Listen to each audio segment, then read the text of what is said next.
मालिक गजब हो गया। कल रात मैंने अपनी आंखों से देखा उस भिखारी माधव के हाथ जैकपॉट लग गया है। क्या बक रहा है? क्या उसे कहीं से काम मिल गया? नहीं मालिक, काम नहीं खजाना।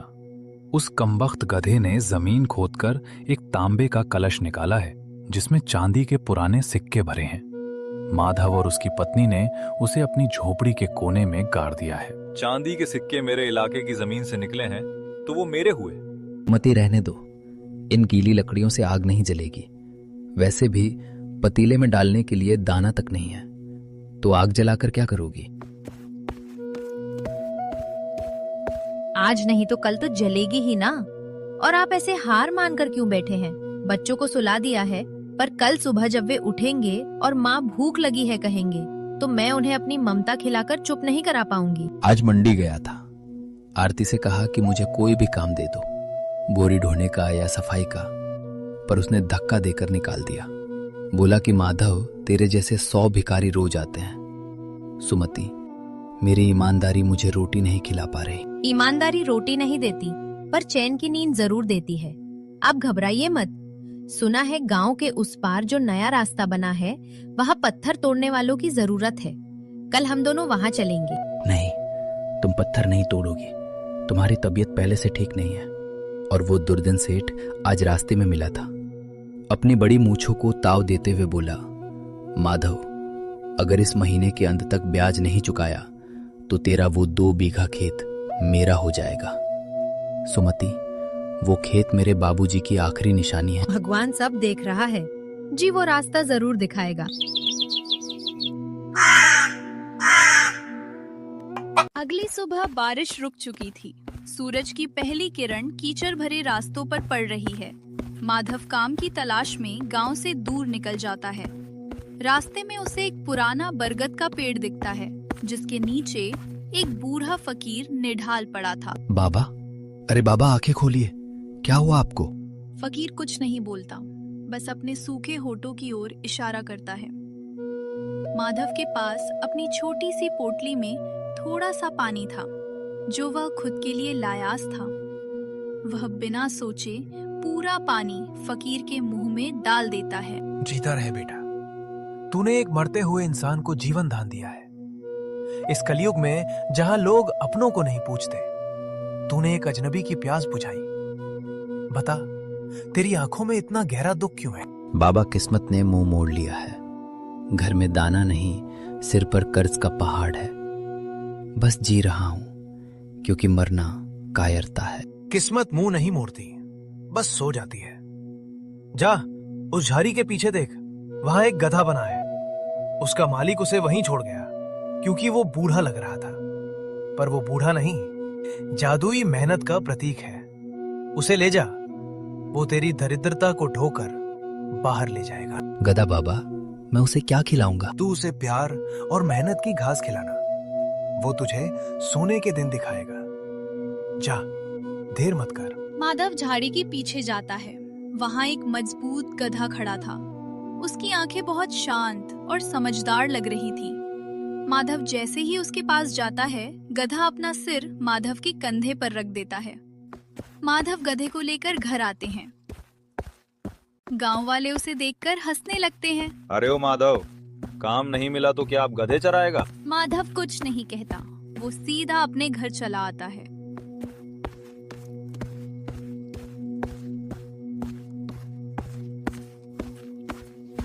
सुमति, बाहर आओ, देखो मैं क्या लाया हूँ। या क्या है माधव? क्या किसी ने आपको मजदूरी में ये जानवर थमा दिया? नहीं सुमति, ये हमारा नया साथी है। फकीर बाबा ने दिया है। इसका नाम चेतक है। अब हम किसी के आगे हाथ नहीं फैलाएंगे। हम अपना खुद का व्यापार शुरू करेंगे। व्यापार? कैसा व्यापार? देखो, पास के शहर में निर्माण कार्य चल रहा है। वहाँ ईंटें और रेत ढूंढने के लिए मजदूरों की कमी है। मैं चेतक पर ईंटें लाद कर पहुंचाऊंगा। जितना काम 10 आदमी नहीं कर सकते, उतना मेरा चेतक अकेला करेगा।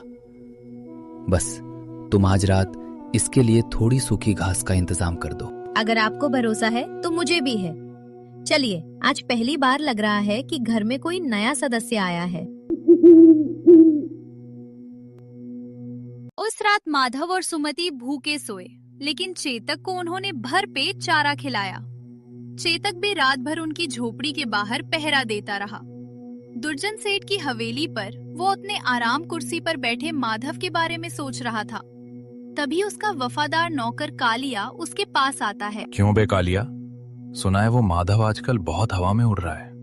कोई जानवर पाल लिया है उसने? हाँ मालिक, एक गधा लाया है। बड़ा ही अजीब जानवर है, जरा भी थकता नहीं। माधव दिन भर ईंटें ढोता है और शाम को शहर से अच्छी कमाई करके लौटता है। आज तो उसने बनिए का पुराना उधार भी चुका दिया। क्या उधार चुका दिया? अगर उसने ऐसे ही पैसे कमाए तो फिर मेरा ब्याज कौन देगा? और वो 2 बीघा खेत, वो तो मेरे हाथ से फिसल जाएगा। मैंने सोचा था कि भूख से तड़प कर वो खेत मुझे कौड़ियों के दाम बेच देगा। मालिक, अगर गधा ही नहीं रहेगा तो माधव फिर से सड़क पर आ जाएगा। सही कहा। आज रात जब पूरा गांव सो रहा होगा, तू और लल्लू जाकर उस गधे को गायब कर देना। उसे ले जाकर दूर जंगल में छोड़ देना या कसाई को बेच देना। बस माधव के पास वो गधा कल सुबह नहीं दिखना चाहिए। रात के 2 बज रहे थे। चारों तरफ सन्नाटा है। कालिया और लल्लू धीरे धीरे माधव की झोपड़ी की ओर बढ़ रहे हैं। चेतक बाहर एक खूंटे से बंधा हुआ सो रहा है। देख कालिया, शोर मत करना, वो माधव बहुत जल्दी जाग जाता है। तू फिक्र मत कर, मेरे पास ये नशीली रोटी है। इसे खाते ही ये गधा बेहोश हो जाएगा। फिर हम इसे आराम से खींच कर ले जाएंगे। जैसे ही कालिया रोटी आगे बढ़ाता है, चेतक अचानक अपनी आंखें खोल देता है। उसकी आंखों में एक अजीब सी चमक थी। वो रोटी नहीं खाता बल्कि जोर से हिनहिनाता है। माधव उठो, बाहर देखो, चेतक क्यों चिल्ला रहा है?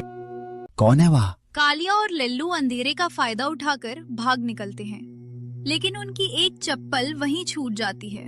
क्या हुआ मेरे दोस्त? कोई आया था क्या? माधव, ये चप्पल देखो। ये तो सेठ के नौकर कालिया की लग रही है। इसका मतलब वो लोग हमारे पीछे पड़ गए हैं। सेठ को हमारी तरक्की हजम नहीं हो रही। सुमति, अब हमें बहुत संभल कर रहना होगा। कल से मैं चेतक को अकेला नहीं छोड़ूंगा। सूरज की रोशनी झोपड़ी की दरारों से अंदर आ रही है। माधव और सुमति कल रात के बारे में बातें कर रहे थे। माधव, रात जो हुआ उसके बाद मेरी तो रूह कांप रही है। अगर कल आप समय पर ना जागते तो वो नीच लोग हमारे चेतक को ले जाते, फिर हमारा क्या होता? डरने से काम नहीं चलेगा सुमति। दुर्जन सेठ ने अब सीधी लड़ाई छेड़ दी है। उसे हमारी मेहनत से दिक्कत नहीं है। उसे डर है कि अगर मैंने उसका कर्ज चुका दिया तो गांव में उसकी दहशत कम हो जाएगी। पर हम कब तक ऐसे जाग कर पहरा देंगे? आप दिन भर काम करते हैं, रात को नहीं सोएंगे तो बीमार पड़ जाएंगे। बीमारी से ज्यादा डर मुझे इस बात का है कि कहीं वो चेतक को जहर ना दे दे। आज से मैं इसे अपने साथ ही रखूंगा, चाहे बाजार हो या ईंट भट्टी। चेतक मेरी आंखों के सामने रहेगा। देख रही हो सुमति, ये जानवर नहीं, हमारा रक्षक है। चल दोस्त, आज शहर की बड़ी मंडी चलना है। आज अनाज का भाव अच्छा है। माधव चेतक पर अनाज की बोरियां लादकर शहर की ओर निकल पड़ता है। रास्ते में उसे दुर्जन सेठ मिलता है। उसके साथ कालिया और लल्लू भी थे। अरे रुको रुको, अरे ओ माधव भाई, बड़े जल्दी में लग रहे हो। सुना है आजकल शहर के बड़े सेठों से तुम्हारी जान पहचान हो गई है। राम राम सेठ जी। जान पहचान तो मेहनत से होती है। बस अपना काम कर रहा हूँ ताकि आपका कर्ज जल्दी उतार सकूं। अरे भाई, कर्ज की क्या जल्दी है, मैं तो कहता हूँ आराम से चुकाना। वैसे ये गधा तो बड़ा ही तंदुरुस्त लग रहा है, कहाँ से लाए? मुझे भी अपने बगीचे के लिए एक ऐसा ही जानवर चाहिए। माफ करना सेठ जी, ये बिकाऊ नहीं है, ये मेरे परिवार का हिस्सा है। अबे ओ माधव सेठ जी, प्यार से पूछ रहे हैं तो जुबान संभाल के बोल। एक अदने से गधे के लिए सेठ जी को मना कर रहा है। अदना होगा आपके लिए कालिया भाई, मेरे लिए ये मेरा भाग्य है। चलिए सेठ जी, देरी हो रही है। माधव आगे निकल जाता है। दुर्जन सेठ के चेहरे पर गुस्सा साफ दिखता है। लल्लू देख रहा है इसकी अकड़। कल तक मेरे पैरों में गिरता था, आज आंखें दिखा रहा है। आज मंडी में इसे ऐसा सबक सिखाओ कि अपनी बोरियां भी ना बेच पाए। मंडी में बहुत भीड़ है। माधव अपनी बोरियां उतारकर एक कोने में खड़ा होता है। तभी वहाँ कुछ गुंडे आ जाते हैं जिन्हें सेठ ने भेजा है। हे भाई, यहाँ अनाज बेचने की अनुमति किसने दी तुझे? ये जगह हमारे मालिक की है। भाई साहब, मैं सालों से यहीं बैठता हूँ। यहाँ तो सरकारी जगह है, किसी की जागीर नहीं। जुबान लड़ाता है। और ये गंदा जानवर यहाँ क्यों खड़ा किया है? चल हटा इसे यहाँ से, वरना अभी इसे लंगड़ा कर देंगे। खबरदार, अगर मेरे जानवर को हाथ भी लगाया तो मुझसे बुरा कोई नहीं होगा। मैं यहाँ अपना हक मांग रहा हूँ, भीख नहीं। मंडी के दूसरे व्यापारी इकट्ठा हो जाते हैं। तभी एक बूढ़ा व्यापारी धनपत राय आगे आता है। क्या बात है भाई, क्यों इस गरीब को परेशान कर रहे हो? माधव ईमानदार लड़का है, उसका अनाज सबसे साफ होता है, छोड़ो उसे। गुंडे बड़बड़ाते हुए चले जाते हैं, पर माधव समझ जाता है कि ये सब सेठ का किया धरा है। वो सारा अनाज बेचता है और उसे उम्मीद से ज्यादा पैसे मिलते हैं। शाम ढल चुकी है। माधव खुशी खुशी घर लौट रहा है। अचानक रास्ते के सुनसान इलाके में चेतक रुक जाता है। वो आगे बढ़ने से मना कर देता है। क्या हुआ चेतक? चल दोस्त, घर पहुंचकर तुझे ताजा चारा खिलाऊंगा। सुमति इंतजार कर रही होगी। चेतक जमीन को सूंघने लगता है। चेतन माधव को इशारा करता है मिट्टी खोदने के लिए। माधव मिट्टी खोदता है। तभी उसने देखा मिट्टी के नीचे एक पुराना तांबे का कलश दबा हुआ था। ये क्या है? मिट्टी के अंदर ये बर्तन कैसे? माधव कलश निकालता है। वो भारी है। जब वो उसे खोलता है तो उसकी आंखें फटी रह जाती हैं। उसमें पुराने जमाने के चांदी के सिक्के भरे हुए हैं। हे भगवान, ये तो खजाना है। चेतक, तूने ये कैसे ढूंढ निकाला? पर मैं इसे नहीं ले सकता, ये मेरा नहीं है। तभी उसे फकीर बाबा की बात याद आती है। वो तेरी दरिद्रता को ढोकर बाहर ले जाएगा। नहीं, ये कोई चोरी नहीं है। शायद ईश्वर ने ही मेरी मेहनत देखकर ये रास्ता दिखाया है। पर अगर गांव वालों को पता चला तो जान के लाले पड़ जाएंगे। माधव आधी रात को घर पहुंचता है और सुमति को कलश दिखाता है। सुमति कलश देख चौंक जाती है। अरे ये आप कहाँ से लाए? क्या आपने किसी के साथ कुछ गलत किया? शांत हो जाओ सुमति। चेतक ने इसे रास्ते में ढूंढा है। ये जमीन में दबा हुआ था, शायद बरसों पुराना है। पर माधव, अगर सेठ को पता चला तो वो पुलिस को बुला लेगा। वो कहेगा कि आपने उसकी जमीन से चोरी की है। यही तो बात है, हम इसे अभी इस्तेमाल नहीं करेंगे। हम इसे जमीन में गाड़ देंगे। पहले मैं अपनी मेहनत की कमाई से सेठ का सारा कर्ज चुकाऊंगा। जब हम कर्ज मुक्त हो जाएंगे तब हम इस पैसे से अपना छोटा सा घर बनाएंगे और नया खेत लेंगे। आप सही कह रहे हैं, ईमानदारी का फल मीठा होता है। पर माधव सेठ अब शांत नहीं बैठेगा। उसे लग रहा है कि आपकी कमाई बढ़ रही है तो वो ब्याज और बढ़ा देगा। उसे जो करना है करने दो। अब मेरे साथ भगवान का आशीर्वाद और चेतक की समझदारी है। अगली सुबह दुर्जन सेठ की कमरे में कालिया हाफते हुए घुसता है। सेठ अपने रूम पर आराम से बैठा था। मालिक गजब हो गया। कल रात मैंने अपनी आंखों से देखा, उस भिखारी माधव के हाथ जैकपॉट लग गया है। क्या बक रहा है? क्या उसे कहीं से काम मिल गया? नहीं मालिक, काम नहीं खजाना। उस कमबख्त गधे ने जमीन खोदकर एक तांबे का कलश निकाला है जिसमें चांदी के पुराने सिक्के भरे हैं। माधव और उसकी पत्नी ने उसे अपनी झोपड़ी के कोने में गाड़ दिया है। चांदी के सिक्के मेरे इलाके की जमीन से निकले हैं तो वो मेरे हुए। वो खेत जहां वो गधा खुदाई कर रहा था वो भी मेरे पुरखों का था। लल्लू, जल्दी पुलिस के दरोगा को खबर कर, कहना कि माधव ने मंदिर की संपत्ति चुराई है। पर मालिक, हमारे पास सबूत क्या है? सबूत मैं बनाऊंगा। कालिया, तू जाके गांव के प्रधान को बुला ला, हम पंचायत बिठाएंगे। आज माधव का वो गधा और वो खजाना दोनों मेरी तिजोरी में होंगे। माधव और सुमति सुबह का खाना खा रहे हैं। अचानक बाहर शोर सुनाई देता है। गांव के प्रधान दुर्जन सेठ और उसके 2 आदमी उनकी झोपड़ी के बाहर खड़े हैं। क्या बात है प्रधान जी, इतने लोग एक साथ मेरे गरीब खाने पर? माधव, शिकायत मिली है कि तुमने गांव की जमीन से कुछ कीमती चीज चुराई है और उसे अपने घर में छिपा रखा है। क्या ये सच है? नहीं प्रधान जी, मैंने कुछ नहीं चुराया। मैं तो बस मेहनत की कमाई खाता हूँ। झूठ मत बोल माधव, मेरे आदमी ने तुझे रात को कलश छिपाते देखा है।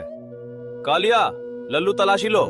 अगर कुछ नहीं मिला तो मैं अपना सिर मुनवा लूंगा। वो लोग झोपड़ी के कोने में खोदने लगते हैं। थोड़ी देर बाद वही तांबे का कलश बाहर निकलता है। गांव वाले फुसफुसाने लगते हैं। प्रधान जी, ये चोरी का नहीं है, ये हमें रास्ते में मिला था। हम तो इसे सरकार को सौंपने ही वाले थे। चोर पकड़े जाने पर यही कहते हैं, प्रधान जी, ये जमीन जहां से ये कलश निकला है वो मेरी है, इसलिए ये खजाना और ये गधा जिसने इसे ढूंढा, दोनों जब्त होने चाहिए। माधव, कानून कहता है कि जमीन के नीचे की चीज मालिक की होती है। क्योंकि तुम साबित नहीं कर पाए कि ये तुम्हारी जगह से मिला है, इसलिए ये कलश सेठ जी का हुआ। और रही बात गधे की चोरी में इस्तेमाल हुआ जानवर भी जब्त किया जाता है। अन्याय मत कीजिए प्रधान जी, खजाना ले लीजिए, पर मेरा चेतक मत छीनिए। उसके बिना मेरा परिवार भूखा मर जाएगा। वो गधा मेरी जान है। अबे चुप कर, अब ये गधा मेरी हवेली की चक्की पीसेगा, ले जाओ इसे। सेठ के नौकर चेतक को ले जाता है। माधव जमीन पर पड़ा रो रहा था। सुमति एक कोने में खड़ी होकर सब देख रही है। उसकी आंखों में आंसू नहीं बल्कि गुस्सा है। रात का समय, माधव बिस्तर पर बेसुध पड़ा है। वो खाना भी नीड्स खा रहा है। सुमति उसके पास आती है। उठिए जी, रोने से चेतक वापस नहीं आएगा। हमें उस लालची सेठ को उसी की भाषा में जवाब देना होगा। हम क्या कर सकते हैं सुमति?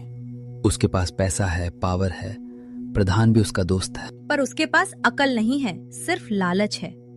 मैंने सुना है कि सेठ उस खजाने को लेकर कल शहर जाने वाला है, ताकि उसे गलाकर गहने बनवा सके। हम उसे वहीं घेरेंगे जहां उसे सबसे ज्यादा दर्द होगा, उसके घमंड पर। कल सुबह आप शहर के कोतवाल के पास जाइए। उन्हें बताइए कि सेठ ने जाली सिक्के और सरकारी खजाना अपने घर में छिपा रखा है, और मैं आज रात चुपके से सेठ के अस्तबल में जाऊंगी। सेठ की हवेली का पिछवाड़ा चेतक एक पेड़ के सामने बंधा है। वो उदास है। सुमति किसी तरह दबे पांव अंदर आती है। चेतक चुप रहना दोस्त। चेतक सुमति को पहचान लेता है और धीरे से अपना सिर हिलाता है। सुन चेतक, कल जब वो तुझे शहर ले जाए तो तू वही करना जो मैं कहूंगी। तुझे याद है ना वो पुरानी गुफा वाला रास्ता? बस वही खेल शुरू होगा। अचानक पहरेदार के आने की आवाज आती है। सुमति अंधेरे में ओझल हो जाती है।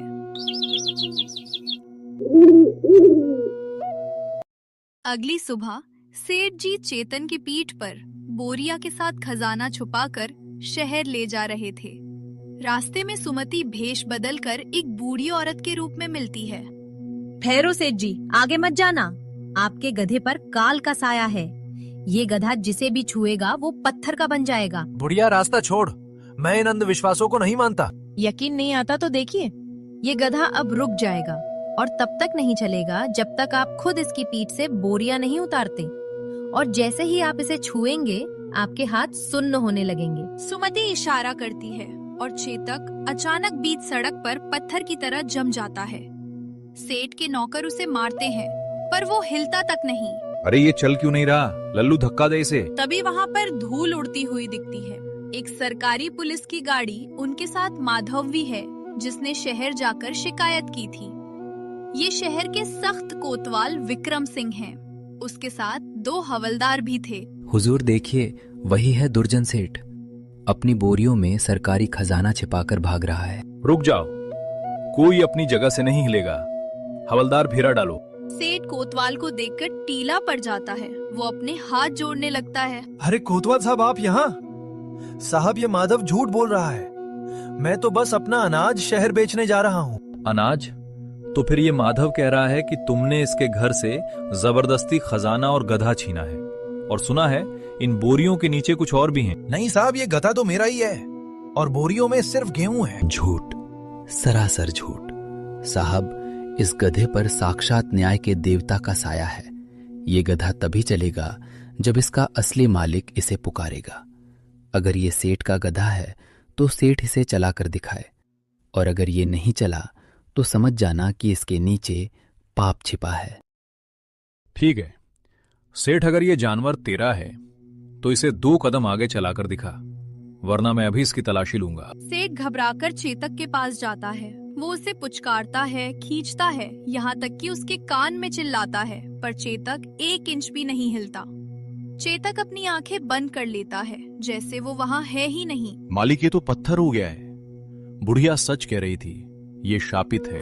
बस बहुत हुआ नाटक। हवलदार बोरियां उतारो और देखो इसमें क्या है। हवलदार जैसे ही बोरियां नीचे गिराते हैं, तांबे का वो कलश खनखना कर रास्ते पर गिर जाता है। चांदी के सिक्के धूप में चमकने लगते हैं। ये है तुम्हारा अनाज सेठ जी। सरकारी खजाना छिपा कर ले जा रहे थे और ऊपर से एक गरीब का जानवर भी छीन लिया। साहब वो मुझे माफ कर दीजिए, ये खजाना मेरी जमीन से निकला था। हुजूर, ये कलश मुझे मिला था और मैंने इसे पंचायत को सौंपने की बात की थी, पर सेठ ने प्रधान के साथ मिलकर मुझे ही चोर साबित कर दिया और मेरा गधा भी छीन लिया। सुमति अपने चेहरे से राख पोंछती है और अपना असली रूप दिखाती है। सेठ उसे देखकर चौंक जाता है। देखा सेठ जी, आपने सोचा था कि एक गरीब औरत क्या कर लेगी। ये गधा पत्थर नहीं हुआ था, बल्कि इसे प्यार की भाषा समझ आती है। कल रात ही मैंने इसे सिखा दिया था कि जब तक मैं या माधव इसे इशारा न करे, ये हिलेगा भी नहीं। शाबाश सुमति, तुम्हारी बहादुरी और अक्ल ने एक बड़े अपराधी को पकड़वा दिया। हवलदार सेठ, कालिया और लल्लू को हथकड़ी लगाओ। इन पर सरकारी खजाना चुराने, जालसाजी करने और गरीब को प्रताड़ित करने का केस चलेगा। नहीं, मेरी इज्जत मिट्टी में मिल जाएगी। साहब पैसे ले लो, पर छोड़ दो। तुम्हारी इज्जत तो उसी दिन खत्म हो गई थी जब तुमने एक भूखे किसान का निवाला छीना था। ले जाओ इन्हें। हवलदार उन तीनों को हथकड़ी लगाकर ले जाते हैं। कोतवाल माधव की ईमानदारी से खुश होते हैं। वे खजाना सरकारी खजाने में जमा कर देते हैं। कुछ दिन बाद इनाम के तौर पर माधव को एक अच्छी रकम और ईमानदार किसान का प्रमाण पत्र देते हैं। माधव, ये गधा तुम्हारा ही रहेगा और ये इनाम के पैसे तुम्हारे हैं ताकि तुम अपना कर्ज चुका सको और नया खेत ले सको। हुजूर, आपकी बड़ी मेहरबानी पर। असली हकदार तो सुमति और मेरा चेतक है। कुछ महीने बाद माधव का अपना सुंदर सा घर है। उसने सेठ का सारा कर्ज चुका दिया था और अब उसके पास अपने 2 बीघा खेत हैं। सुमति अब बीमार नहीं रहती क्योंकि अब घर में पौष्टिक खाना है। चेतक अब बूढ़ा हो रहा है, इसलिए माधव उससे काम नहीं करवाता, बल्कि वो परिवार के सदस्य की तरह मजे से रहता है।